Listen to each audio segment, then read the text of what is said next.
So this afternoon, I'd like to present to you a very special group from Berklee College of Music. Would you please give a warm welcome to Miss Nadia Washington and her quartet.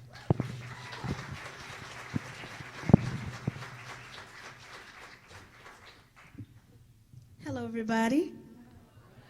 How's everyone doing? Is everyone enjoying themselves at this festival? It's great. It's good to see such talented high school musicians enthused about jazz. I remember being that young. It wasn't too long ago, but I remember when I was in the same spot that a lot of you are in.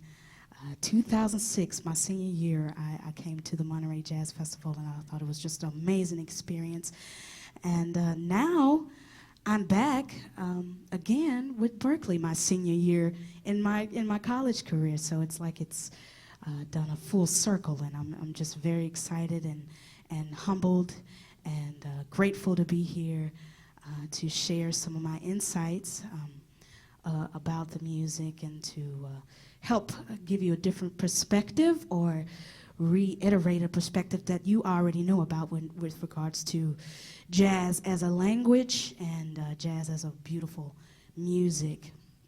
So today, our clinic is going to focus on how to become more of a band, more of a one unit, one organism, especially with regards to vocalists. Do we have any vocalists in the audience?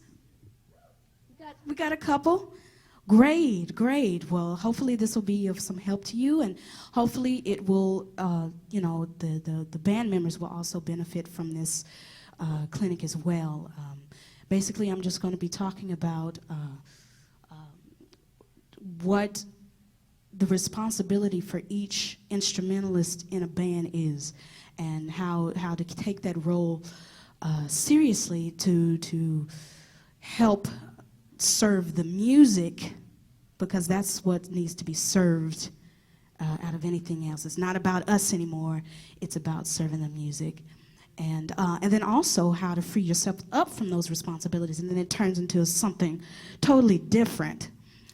So hopefully you'll benefit from it, and all I can do is just give my point of view, and well, you can take it from there, okay? So another thing that we're going to look at is different styles and how to serve each style of jazz well. So the first song that we're going to do is an original of mine entitled When You Fall, and it's an up-tempo swing, very reminiscent of the 40s and 50s. So I hope you enjoy it. All right.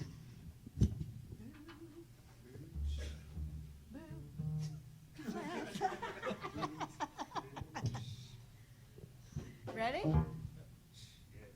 Yeah. 1, 2, 1, 2, 3. When you fall in love, something happens when you fall in love. When you fall in love, something happens when you fall in love. The earth starts turning round and round. Your feet will never touch the ground. So when you fall in love, beware, 'cause something always happens.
When you fall in love, something happens when you fall in love.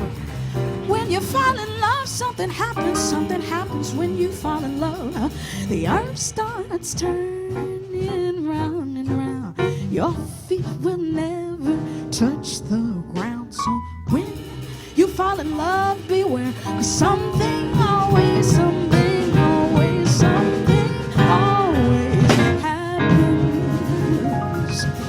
when you fall in love.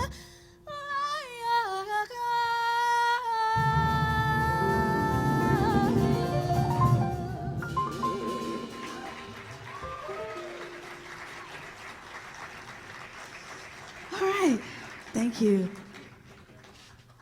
So, of course, that's an example of an up-tempo, but it also has a lot of metric modulations and field changes in there.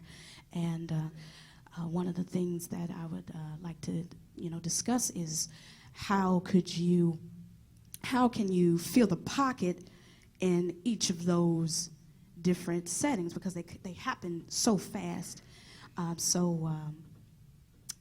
We can talk a little bit about that. Of course, it's important to feel, to listen, and to feel the drummer, his bass drum.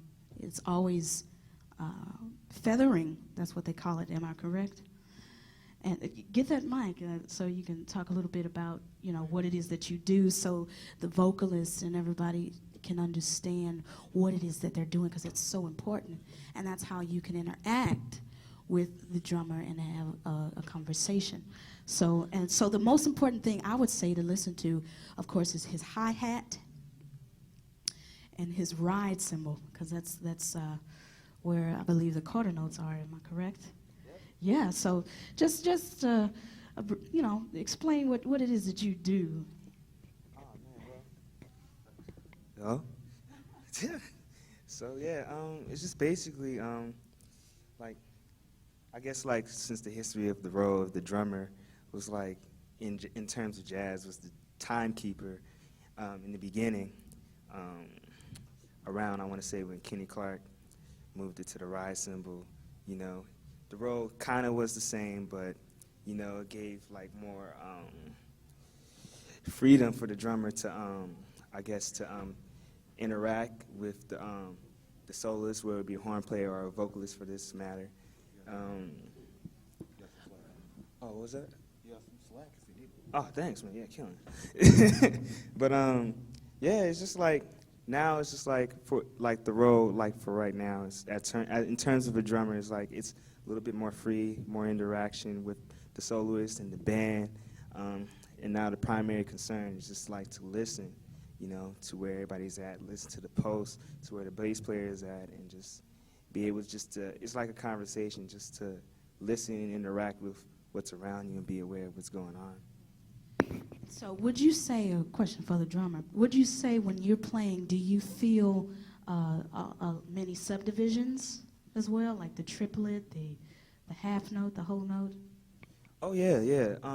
But I try, like, in terms of just, like, feeling stuff, I just try and just make it into, like, one big, like, subdivision, if you will. Like, for example, like if there would be, like, 6/8 and 3/4, I would try and figure out how to put the just one in, like, the whole thing. Like, if it would be, like, 6/8, like 1, 2, 3, 4, 5, 6, 1, 2, 3, 4, 5, 6, 1, 2, 3, 4, 5, 6. So it would just make things easier, and just like you'll be able to just grasp the whole thing, whether just putting smart particles and you're just thinking about, like, oh snap, what was the E = MC squared situation and stuff like that. So, you know, just putting into like a bigger picture and small, you know, bigger portions, just like make it like one big thing.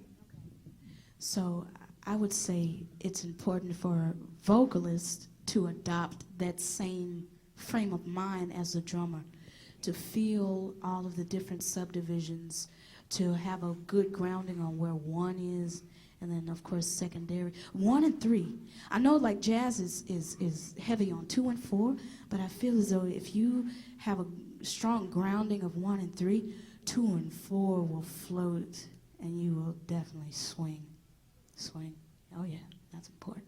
It's good to swing. So I think it's very, very necessary for vocalists to have that same frame of mind as the drummer. And so the next instrument that I would say is the bridge between the harmonic grounding and the rhythm would be the bass. And I would say, I think the bass is like the peanut butter between the two slices of bread, you know, to make a good sandwich. You know, they have that consistent sound penetration that they have to hit that quarter note every time, and yeah, and if they ain't on it, then you know the sandwich is not. It's not good sandwich, you know.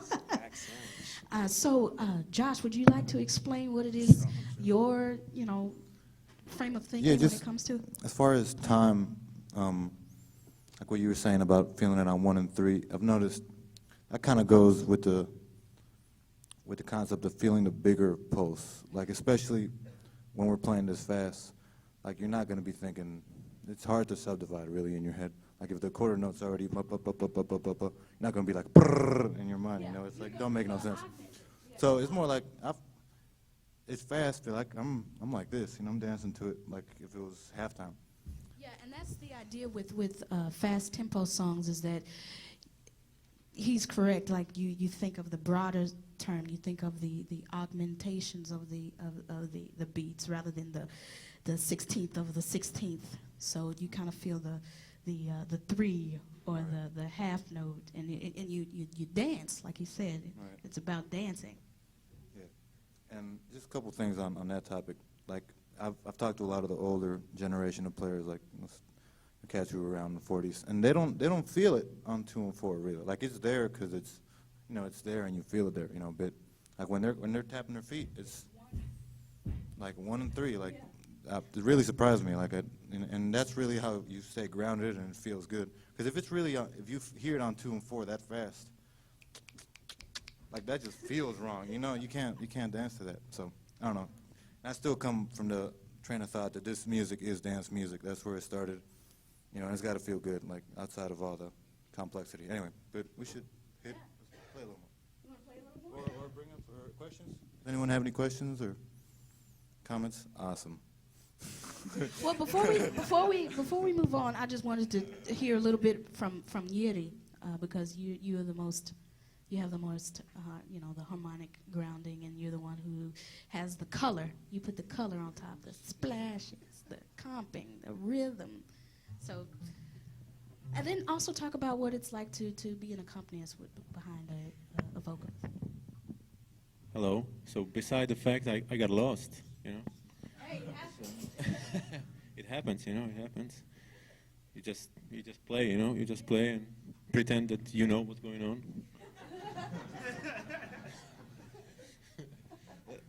Yeah. So sometimes you just play a rhythm, you know. And the rhythm is most important, right? Because, you know, if I get lost, it's the only thing I have, it's the rhythm, right? I feel Jonathan's pulse. sometimes I don't even know if it is 4 or 2. Yeah, I just feel the flow, and the musicians, if they're good and they're friendly, they'll help you out, So I think that the trust in between the musicians it's a very good thing, and without the trust, you can't play. If you don't like each other, or if you try to challenge beyond the limits, I guess, each other, it's not good.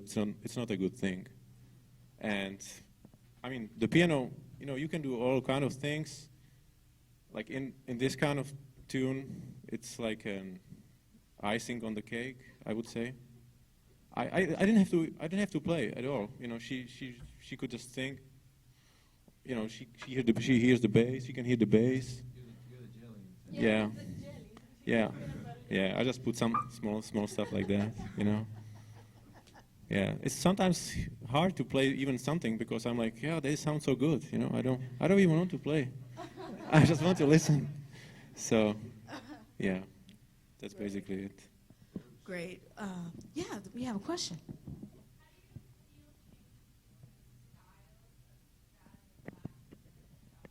That's a good question. Because that's where I was getting ready to head next, the Latin aspect of it. Well, of course, when it comes to swing, it's all about that triplet figure that I'm sure you've been taught in high school at your bands. About the shake it, shake it, sing it, shake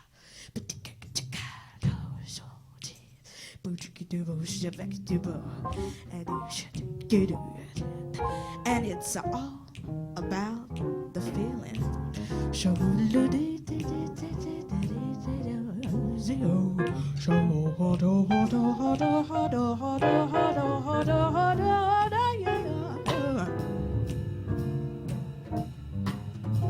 all about that groove, feeling that 1 and 3 and that 2 and 4 bouncing off. And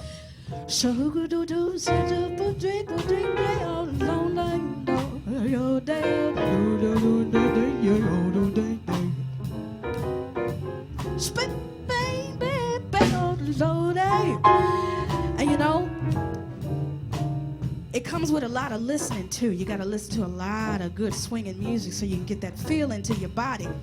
So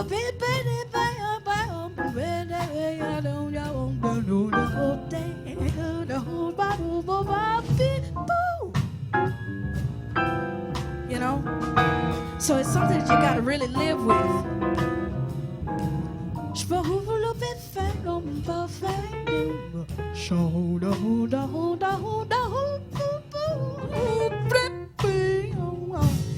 And then you also gotta play around with certain things. You gotta lose those inhibitions. And you know what?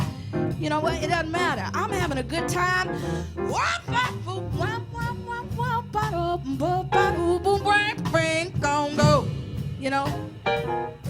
It's like a little bit of everything. It's a vibe, It's a way for you to pretend to be somebody else, I'm that cool gal.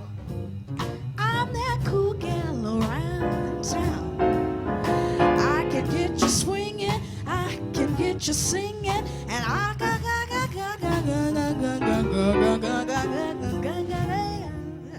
So it's about living with the music and understanding the soul behind the music, and then listening so you get the vocabulary of the music, and that way you'll be able to reproduce it without emulating, but doing it the way it should be done. So as far as the Latin is concerned, you have to use that same approach. What was the question?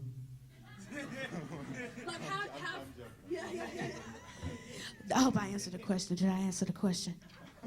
Did I answer the question? Okay. I'm trying to answer the best way I know how so you can understand. I think it's better to show than to try to put a formulaic,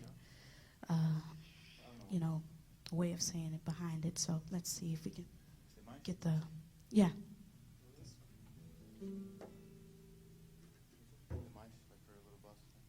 Oh, it looks like my guitar is not hooked up to any amp. So if there's a guitar around, we forgot to do that.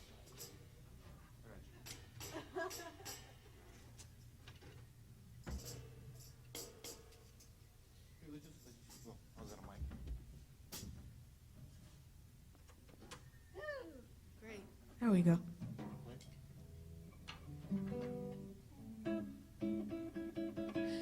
And another thing, as far as the vocalists are concerned, I think as far as understanding the band, I feel that it's important to pick up an instrument and learn it, whatever it may be, whether if it's piano, whether if it's the drums or the guitar. I think you'll have more of an understanding of what the instrumentalists have to go through in order to make music possible. So if you're not playing an instrument, I think you should, and I think it'll make you a better singer and vocalist as well. So the next song we're going to be doing is entitled Demais, and it's another original of mine, and it is a samba, and the song is about how today we've forgotten what it's like to live and be happy and be content with the finer things in life. And that's the metaphoric idea of samba when I say we've forgotten how to samba, but it's more so we've forgotten how to just live and be happy and be content with having our family, having our friends, having our loved ones, being alive, being healthy. So it's called Demais.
Esquecendo como samba, oh, como cantar, oh, como saltar. Vem.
mais pensar. Estamos esquecendo como samba. Como cantar. Como saltar. Já nem sei e nem quero mais pensar.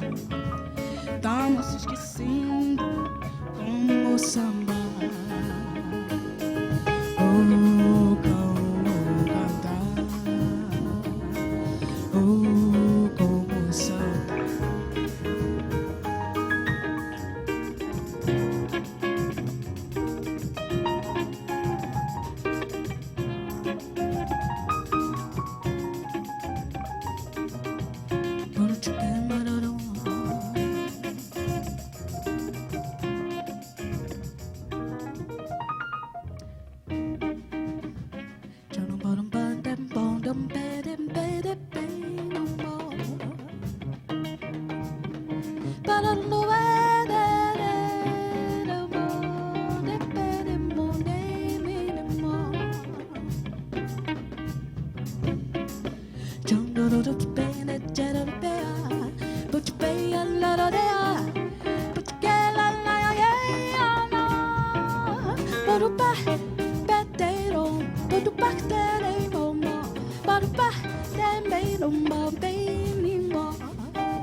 Thank you.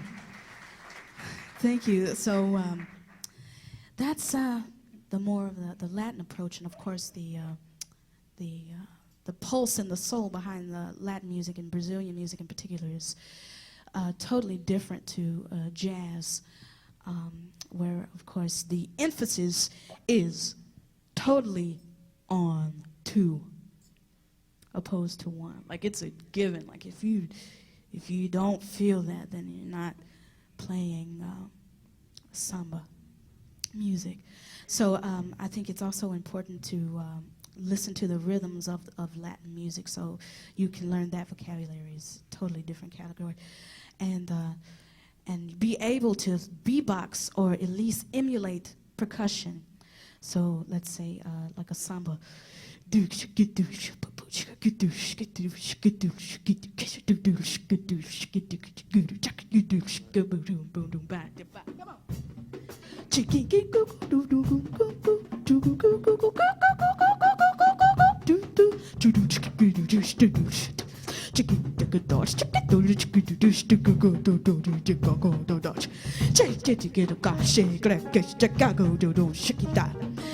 And then you'll realize that in Brazilian music, the rhythm it's broken. It's not even, but it has a really nice funk to it. It has a really nice.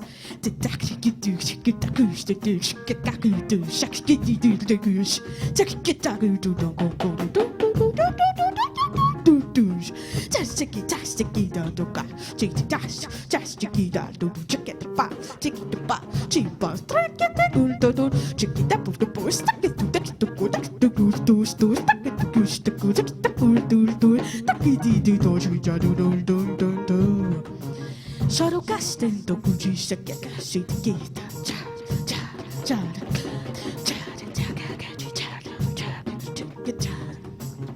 So that's like the main idea, and so it's good to pick up a percussion instrument or the violin, the guitar, and play around with it, and that's how you would establish your Latin vocabulary.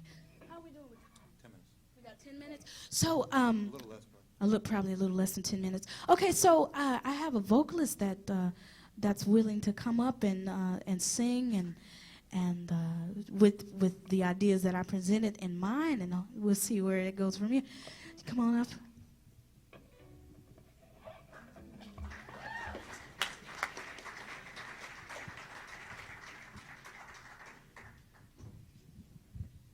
All right, so what did you decide? Okay. Okay, Afro-Cuban feel. And can I get your name one more time? Tira. This is Tira Church, right? Tira Church. All right. But in the meantime, are there any questions or are there any comments that you may have or anything?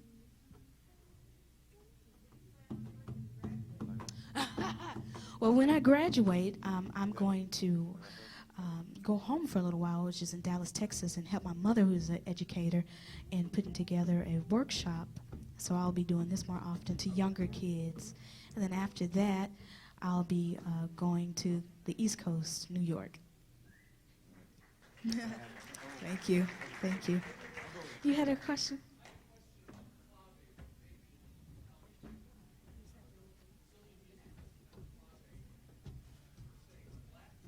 Yeah. Like a salsa. Yes, I sure can. I'm actually under the tutelage of one of Berklee's finest percussionists, Ernesto Diaz, who is a very fine conga player, and we were just discussing the importance of the 2-3 clave and the 3-2 clave in salsa style and in rumba style. So I think that's a very important. So of course you would know 2-3 salsa is do do do do do do do do do do, and then of course the bass. Yeah, there you go. There you go. Hey. Yeah.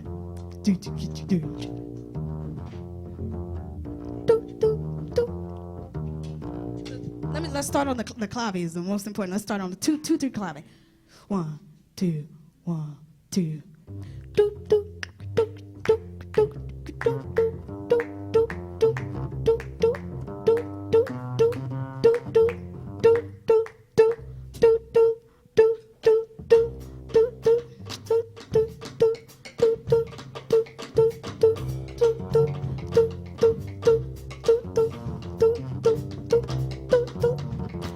And then, of course, when you hear a lot, what's similar to Latin music and jazz music, and I find it so amazing, is the underlying aspect. The underlying aspect of call and response, and I think that has the African. It's from the African roots. So, the singer.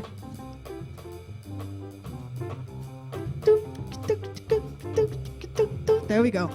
So the singer floats on top.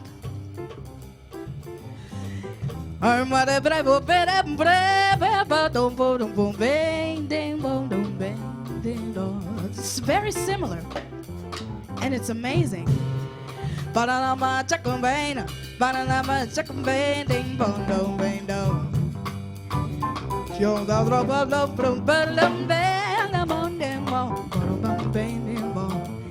So, and it's very similar. Now let's swing that.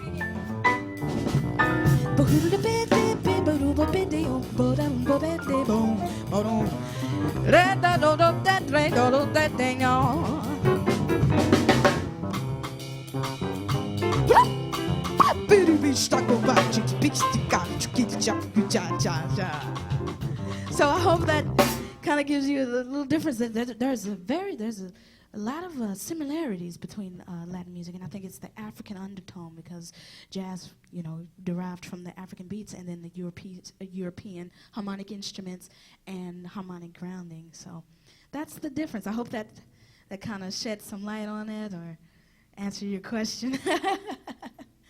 All right, are there any more questions? We only have like a few more minutes. All right, so let's get her up and rolling. Let's get her singing. This is Here's That Rainy Day with an Afro-Cuban feel over it. Just going to free my mic up a little bit.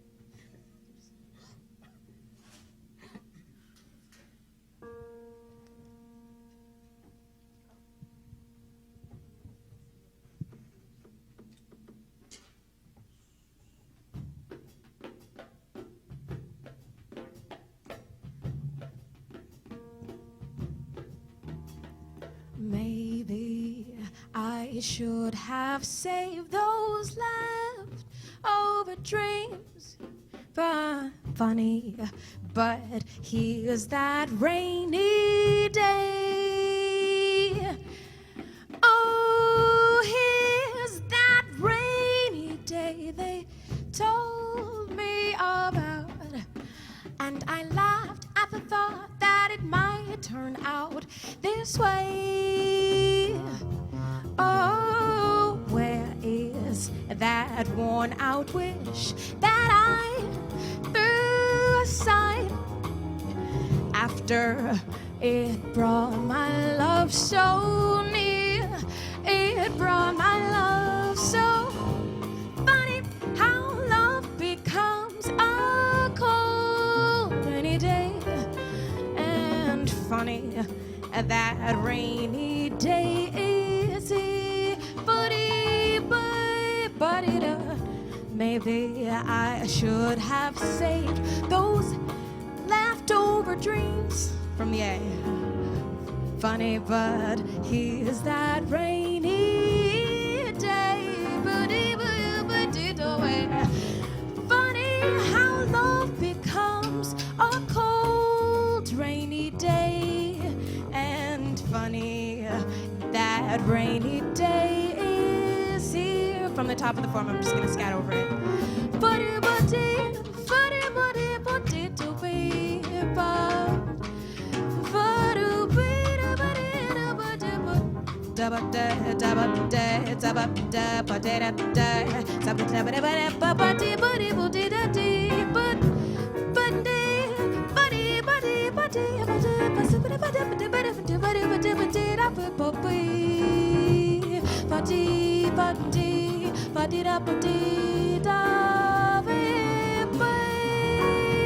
Maybe I should have saved those leftover dreams.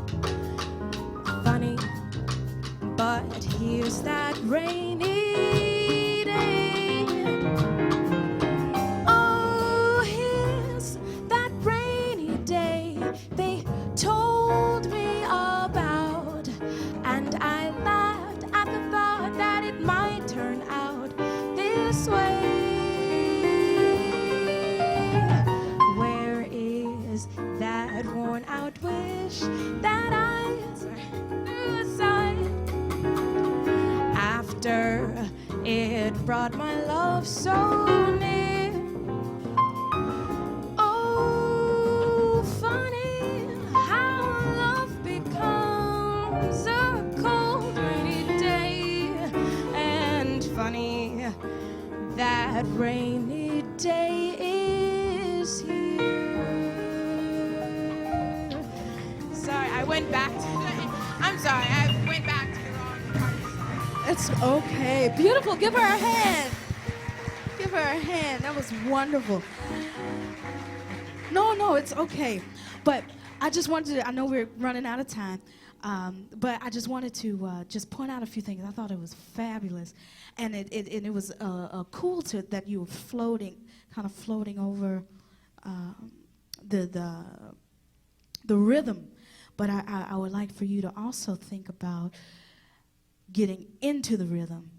And you noticed the dancing, because Afro-Cuban and Afro-Latin music is very much so about the tribal aspect, the dancing, the rhythm, the dirt, you know, like the natural aspect of it. So can we play that again?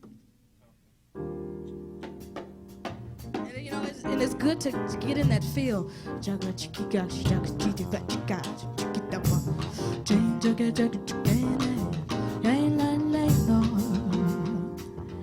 So, baby, I should have saved those leftover dreams. So think about that percussive. Funny, but here's that rainy day.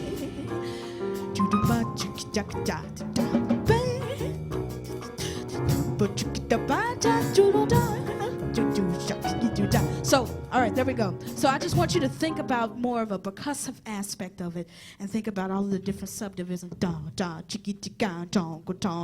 And listen to. But don't necessarily. I don't want you to think 1, 2, 3, 4, 5, 6. I want you to think you know, think of different rhythmic patterns that you may hear in Afro-Cuban music, rather than one, you know, or, you know, counting, you know. You hear that?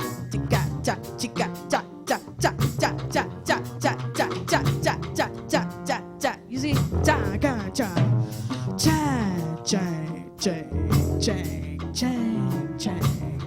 You see what I'm saying? And play with those now that you have those other rhythmic, you know, feelings in mind, okay? Maybe I should have saved those leftover dreams. Funny, but here's that rainy day. Funny, baby, but so but here's that it rainy day they told me about. And I laughed at the thought that it might turn out this way. But where is that worn out wish that I... Yeah, that's the idea. Unfortunately, we got to wrap it up. I'm having fun, but keep that in mind and explore all those different things. Just play, listen to music, beatbox, just explore, you know, in the shower, in your room, anywhere, it doesn't matter, but just look at and discover all those other things, those other vocabularies and intricate things that's inside of music. You're very welcome. Yes. Give her a hand.